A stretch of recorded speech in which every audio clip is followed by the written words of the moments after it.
Hey, so my next guest is a YouTuber who has built his channel focusing on really one game and he's looking to branch out, but he's growing he grew relatively quickly and he's actually making a legit living from his YouTube channel. But he gives you the real secret of how he's making his money. So you want to check this one out.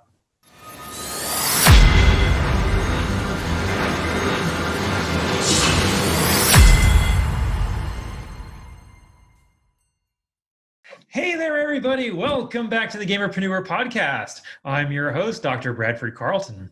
In today's episode, I have a very special guest with us. I have Nick Santiago. Hey, Nick, how's it going? It's going well. How are you doing? It's a beautiful sunny day in Las Vegas. How about yourself? It's kind of a rainy day in New York. Okay, well, hopefully the Rona's not too bad out there for you. No, it shouldn't be. Wonderful. Okay, so Nick, why don't we just jump right into this? You tell us a little bit about yourself, please. So I am a YouTuber. My handle is DarkStrider on YouTube. I also go on Twitch. I have a lot of different social medias that I go on to and whatnot, but it's basically to promote the channel. And what I do for a living is just make content for various platforms. Very cool. I cannot wait to talk to you about this. All right. So I'm going to start the interview same way I do every other interview. And you just told me before we started this that you've seen my shows. So you probably know what the question is. But on a scale of 1 to 10, 10 being high, how weird are you, Nick? Honestly, I'm not very weird. I'm probably like mid-range, like 5. It all depends on what you consider weird. I mean, normally you'd be talking to a guy wearing a hood in the middle of July, but right now you're not. You're just talking to me face to face. I don't consider myself weird. I do have like really wild thoughts in regards to how I want to market my brand and everything like that, but nothing really out of the ordinary. Very cool. Okay, so fantastic. Now, this is the Gamerpreneur podcast, so I'm going to need your gaming cred. When did you first start playing video games, Nick? I first started playing video games when I was 5. I had an Atari 2600. Yes, I am dating myself. I am that old. We had an Atari 2600. I would play that for hours upon hours, graduated to a Commodore 64, which was basically just a keyboard you plugged into the TV. And at that time, that's where I started learning programming, really got a passion for the behind the scenes as far as video games went. And I really just took off from there. I started programming my own games, different things that like I would program for myself, just like notes and stuff like that. And then I just really had a passion for video games, however, all the way up to PS4 and whatnot. I really wanted to go to college for video gaming, but at that time, there were no real courses for video gaming. You basically went to college just to program spreadsheets and things like that. In the little town where I live right now, IBM is the big prominent area, so you really went to school to work for IBM, and that's not what I wanted to do. Oh, absolutely. I understand. When I was looking to go into college myself, my mom did all this research for me, and the only job in video games we could find were playtesters. Oh. So I understand. We didn't consider programming or coding at all. Okay, so what do you play now? You say you got a PS4? Yeah, right now I'm playing a lot of Ghost of Tsushima. That's basically what I'm uploading to my channel. I'm also playing a lot of The Last of Us Part 2. Both games I pretty much beat, but I want to upload content for there. And then, of course, my channel was based on Assassin's Creed, so that entire series is all over the place. You don't say. It's not like you've got it on your hat, on your shirt, on the flag behind you. Oh, I love it. That's one of my favorite game series. So how's Ghost of Tsushima? I hear it's kind of like Assassin's Creed. It kind of is, but it has a lot of differences. There's a lot of aspects that they do in Assassin's Creed, assassinations, climbing walls, climbing buildings, a lot of stealth involved in the game and whatnot, but where it really shines is the samurai battles. The swords play is really intense. It's a lot of just standoffs, and you have to really alternate between different sword stances so that way you're able to overtake an enemy the correct way. Otherwise, you're just swinging the sword and, hitting them on the shields and stuff like that. So there's a lot of things that you really have to work out. There's also different attire that you can wear, different armors that do different things. So it's not like Assassin's Creed where you get an entire set and you could just alter it and whatnot. in this game, you can get an entire set, but the thing is that it has very specific functions. So depending on what you want to do, whether you're raiding a base or you're just handling a couple of bandits on the road, you could change your attire for the occasion. So it's really technical, but once you pick it up and really figure out the controls and everything like that, it's real simple once you get it down. Very cool. Okay, Nick, favorite game of all time. I kind of have an idea of which one, but yeah, well, it's going to be the series Assassin's Creed. Like I said, that pretty much built my channel. Oh, right now I'm playing Odyssey, which is the newest one out, waiting for Valhalla, but I really enjoy the Ezio trilogy. So it's going to be like a series of 3 games, all involving Ezio, Assassin's Creed Part 2, Brotherhood, and Revelations. All 3 of them are pretty much one massive story. And I really do enjoy the character. I enjoy his personality. You play the game, you want to stay a while because you're involved in not just the story, but the character himself. Oh, absolutely. And every game was better than the last in that series there. Mm-hmm. It really was. It got way better. I really do like the RPG elements that they have now. I thought I was going to be kind of afraid of it or worried about it, but they really did do it in a very professional, very cool manner. Absolutely. Okay, so Nick, you currently are a content creator on YouTube. What's your professional background, though? Like, what did you do before you got into this? Before I got into this, I actually did a lot of labor work. I was doing a lot of construction. My last job, I was actually working for a construction material place where I was operating a forklift. And around here, that was like really good money just to sit on my butt for 8 hours a day, driving around on a forklift, moving stuff from point A to point B. So that pretty much was my background, but I always had a passion for gaming. Just couldn't find something that I could get involved in gaming with. And I'm not really a kind of guy who could sit behind a desk for 8 hours. So, you know, it was just really up and down for me until like I really got into YouTube and content creation for various platforms. But you'll sit behind a console for 8 hours. Yeah, all that I'll do easily. You don't even know the 8 hours is gone. But okay. For some reason, you know, just sitting behind a desk and, you know, I had one job where I was medical billing, like coding for medical billing, and it just wasn't me. I wasn't happy there. It was really boring. Even though, you know, you're sitting down and you're relaxed and everything, I couldn't. I had to get up. I had to walk around.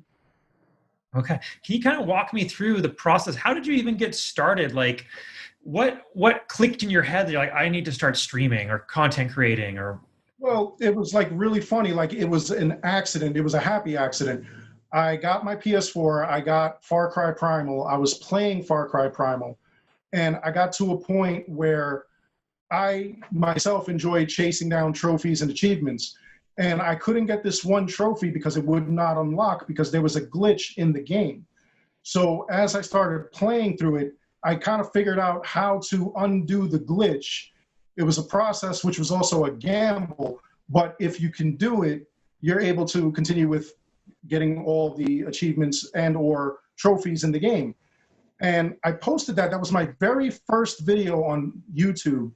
And I really didn't think nothing much of it. I did it just to help people out.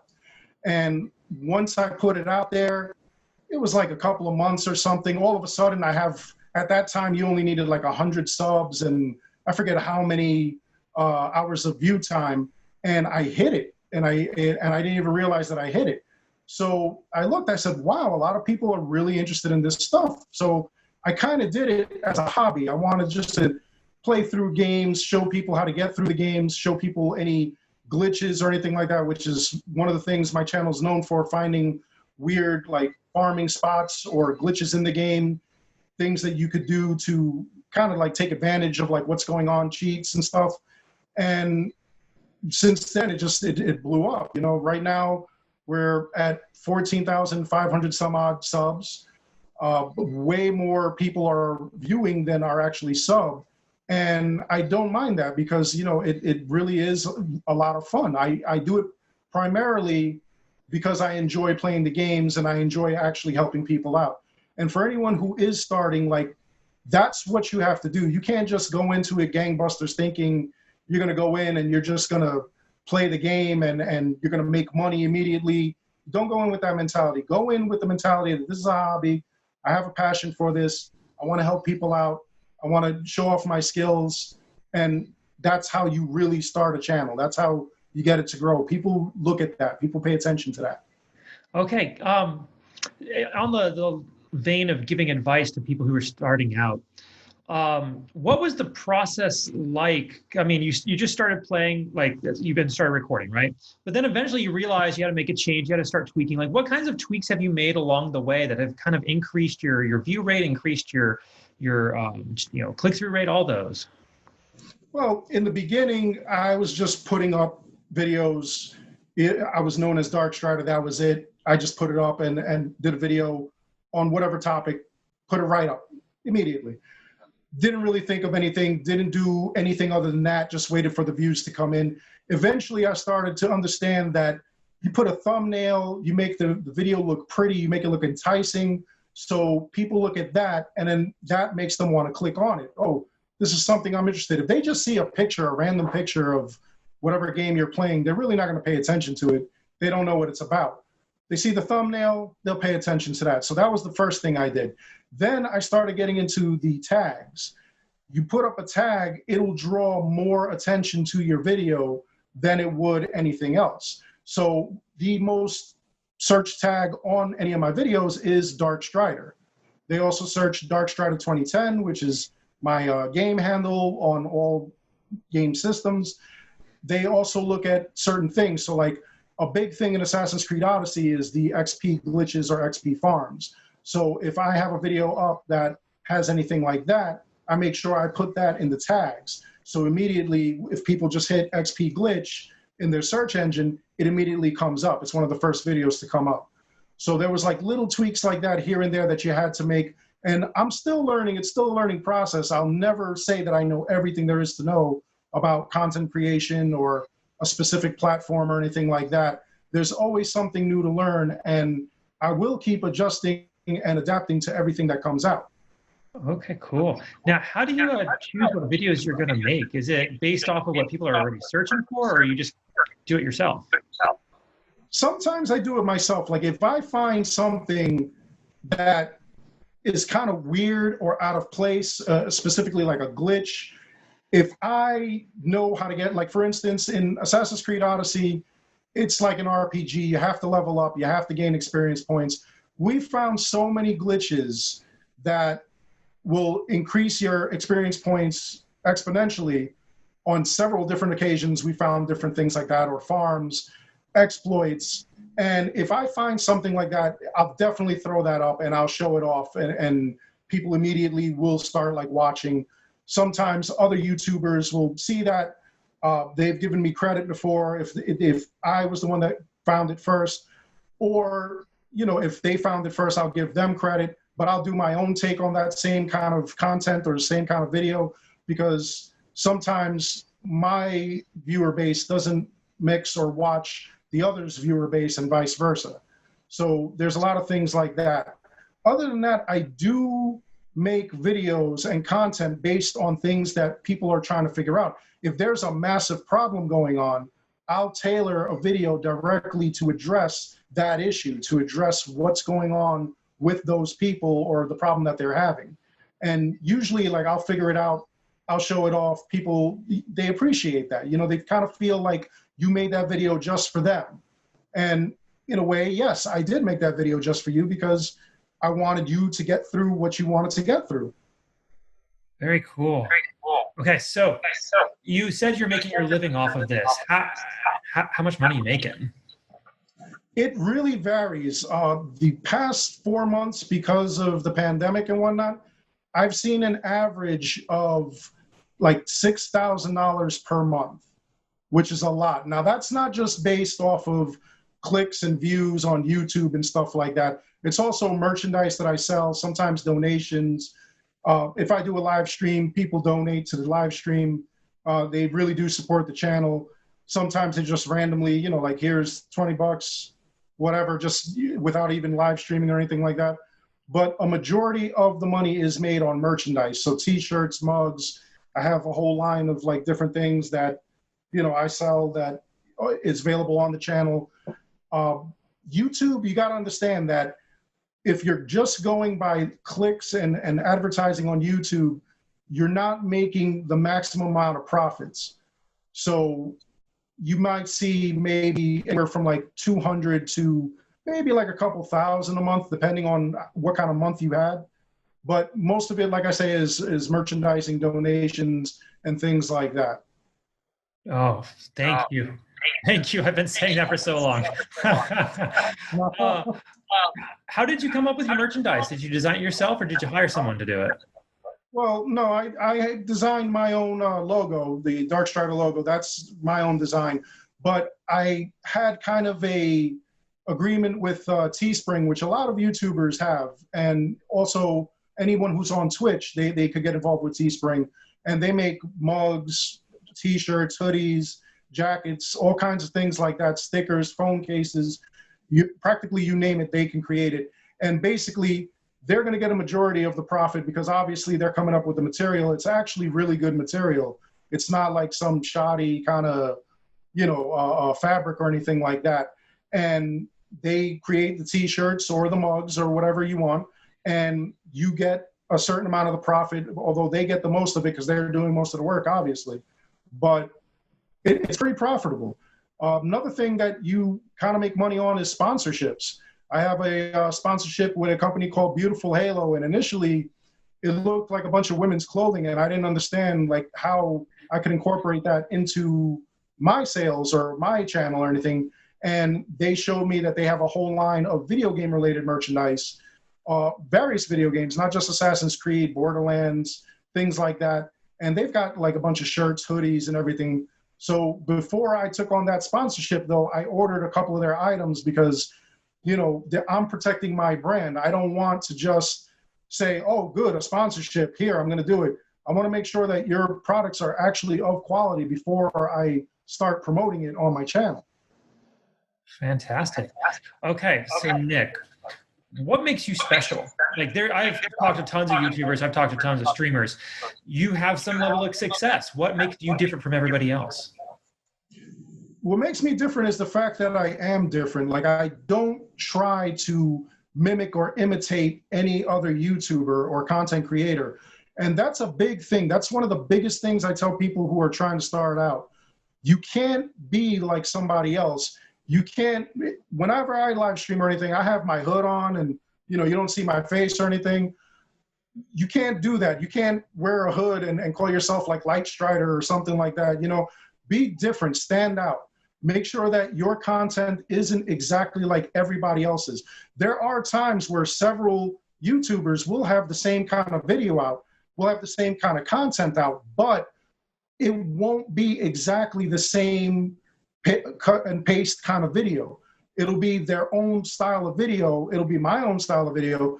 People actually enjoy that. If I do a similar video to what somebody else does, I actually take the time to kind of like explain it to you. I go into like a lot of detail because I feel like you get the most when you get a lot of detail. So whereas somebody else might have a 5-minute video and that works out for them because they put it out quick, somebody watches the entire video.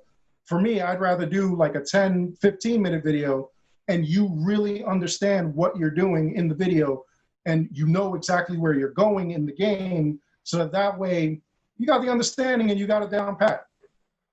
Okay. So what do you wish you had known when you first started, Nick?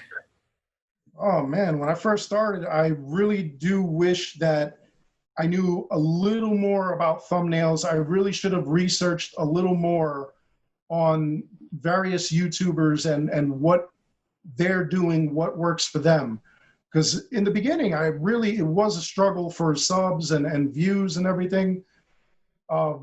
It really is a harsh kind of environment. You're fighting every day to gain a view, to gain a sub.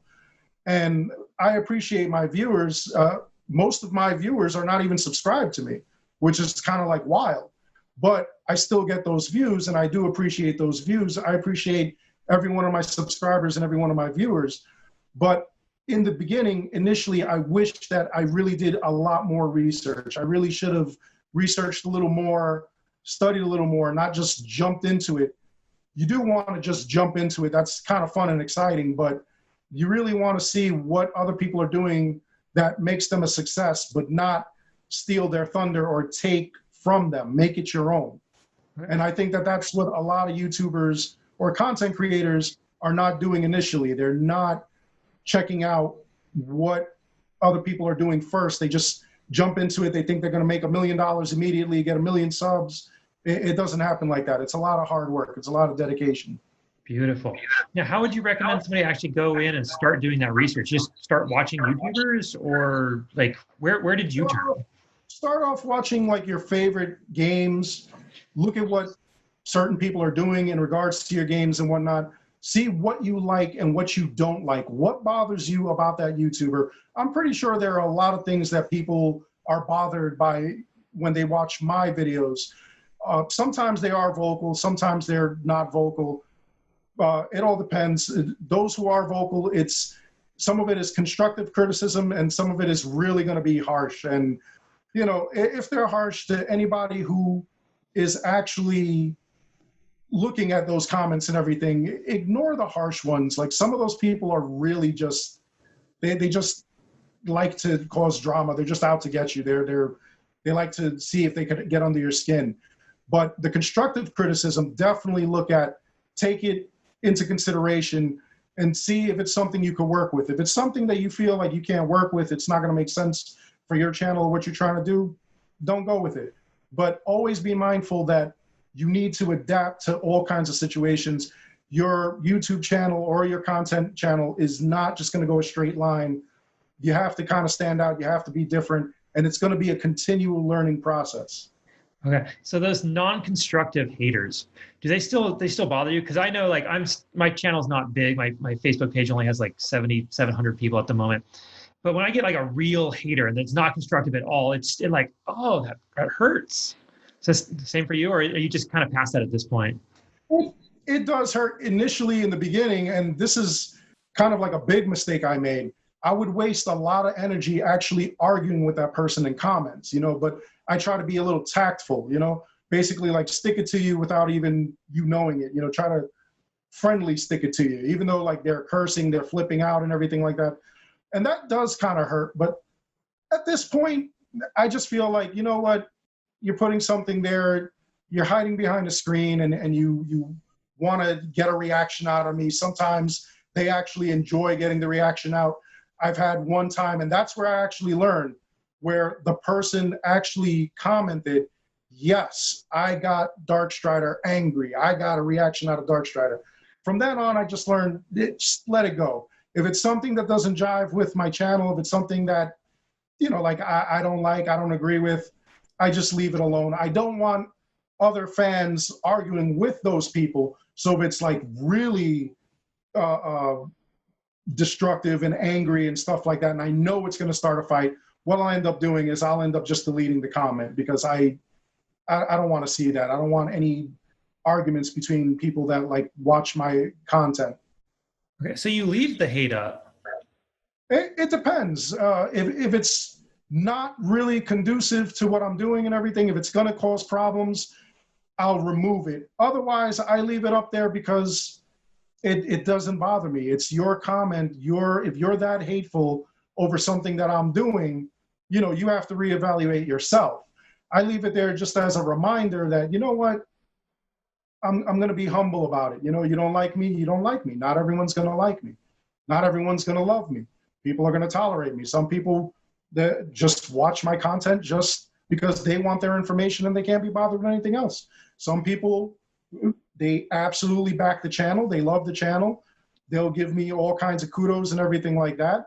And, you know, even though that feels good, I don't let that get to my head. You know, so you kind of have to have the hate comments to kind of humble you, because, again, not everyone's going to like you. You're not going to be everybody's cup of tea, but maybe learn from why they don't like you. Don't try to win them over, because you're never going to please everybody. But you kind of understand why maybe they're not happy with you, you know? I love it. Okay, so Nick, I'd like to pull back for a moment if we can, talk a little more personally about you if possible, and I'd like to humble you if I can. you see, I believe that we learn the most from our failures in life. So when we get knocked down, we have to pick ourselves up, dust ourselves off, figure out what happened, and then move on with our lives, right? So I'd like to know, what is something that you have failed at, and what did you learn from it? Well, I'm going to be honest, like some of my videos are failures. Some of my videos, I actually have a April Fool's Day video in which I photoshopped the legendary axe of Kratos, because in the game there's the cave of Kratos in Assassin's Creed Odyssey. And I did this whole April Fool's joke where I told you how to do something, and you had to kill 99 people or whatever that were from this evil bandit camp, and then you could get the axe and everything. And I learned that people didn't find it funny. You know, like at the end I do say, you know, it's April Fool's and everything like that, but I didn't understand that a lot of my viewers are actually out of country. They don't understand what April Fool's Day is, or, you know, it didn't translate well because of the language barrier. They're looking at maybe translations at the bottom. People are translating for them. So sometimes they don't get the gist of it. So I kind of understood at that point that you kind of have to be careful with the way you make content. Don't make content for clickbait. Don't make content for any reason like that. Even though it was, to me, a harmless April Fool's joke, and I still have it up. I refuse to take it down because it, number one, like I said, it is my most hated video. It's got, I think, like 1,000 dislikes, maybe like 600 or 700 likes, maybe more dislikes now. I got to look at it again. But the thing is that you're going to make mistakes and you're going to learn from those mistakes. I leave all my mistakes up, whether it's a comment, whether it's a video that people really don't like, if it's something that people are suggesting or anything like that, you're going to get knocked down a lot. You really will, especially in the beginning when you're first starting out. You're going to have people tell you you're exactly like this YouTuber, that YouTuber, whatever. You're going to want to quit. You're going to want to give up. And the thing is, just don't, you know? I continue to get up every time I look at something. There are some videos I put up, like the Ghost of Tsushima videos, and even the Last of Us videos. Not a lot of people are watching those. I still put them up, but I maybe get like 50, 100 something views. I put up an Assassin's Creed video on anything. It could be something minor, and I've got like over 1,000 views. But the thing is that I don't just want to do Assassin's Creed. So I'm kind of failing at that currently, where I'm trying to expand what games I'm putting on my channel. And I'm trying to get that thunder that I got with Assassin's Creed with other games. So that, again, is still a learning process. Wonderful. Okay, so Nick, what is something that you're working to improve on yourself today? I am working to improve on expanding the channel, going into other sorts of games and everything. I definitely don't want to be just an Assassin's Creed channel, even though a lot of people just consider me that. Some people even consider me just a Ubisoft channel because I do a lot of Far Cry, which that actually was pretty big. None of Watch Dogs or anything like that, but I've gotten requests for that, for The Witcher, things like that. So some things I'm kind of scared to do and put up, but I really do have to like get over it and overcome my fear and just go with it. That's the main lesson of this entire thing that I've been doing, is just go with it. Just keep getting up. I actually commented on one of your posts where I said, you aim for the moon, at worst you miss, you reload, you re-aim, and you shoot again, and you see what happens. It's so true. Absolutely. You've got it nailed down there, Nick. So this has been an incredible interview. Nick, how do people find you? It's DarkStrider 2010, you said, right? Yeah, that's where you would find me on all of the video game systems and everything. But if you're going through YouTube, it's that /C/DarkStrider. You put DarkStrider in the search engine, it comes up. And from there, you could actually see I've got like a main page, and you put on all kinds of different things there that you can find me on Twitter, Instagram, all the socials, because I'm really big on all the socials. By the way, prior to actually doing this interview, I actually went on all my socials. I took a picture, posted it, and posted information that I was going to be with you on this podcast. I put up a link to your Facebook page, and I told everybody, check him out. I'll let you know as soon as the video comes up. I know it's not going to come up right away, but you know, I let them know that you check you out, and I'll let them know when this actually goes live and whatnot. Oh, thank you. So I if you got appreciate that. brand new subs and people paying attention to you, you know, that was me. Thank you. Thank you. Okay, so as we wrap this up, Nick, are there any last thoughts you want to share? Anything I didn't ask you think we still need to cover? No, I just want to impart to anybody who's starting out or who's going to start out, definitely, like I said, do your research on what you want to do. Definitely be different than anybody else. Don't imitate other people, because a lot of people will call you out on that. They know you're going to be exactly like somebody else. You don't want to do that. Be yourself and figure out what makes you shine. Figure out what you do that's different, or what you could do that's different. Personality is big. You don't want to just come out sounding like a wet paper towel or anything like that. You know, make sure you're not monotone. Make sure you're actually excited and engaged in your audience, even if you can't see your audience. And make sure that you don't go in hoping to make 1 million subs and $1 million the first month that you're out there. Understand that you're going to start slow, but as long as you've got the ambition and the drive and you keep growing, that's where you're really going to shine, and you're going to see the uptake in subscribers and the views. Absolutely. That's wonderful. Thank you so much for that, Nick. And thank you so much, Nick, for coming on. I genuinely do appreciate this. No problem. Thank you for having me. Absolutely. Now, for everybody else, I'm going to remind you, don't be just a gamer, be a gamerpreneur.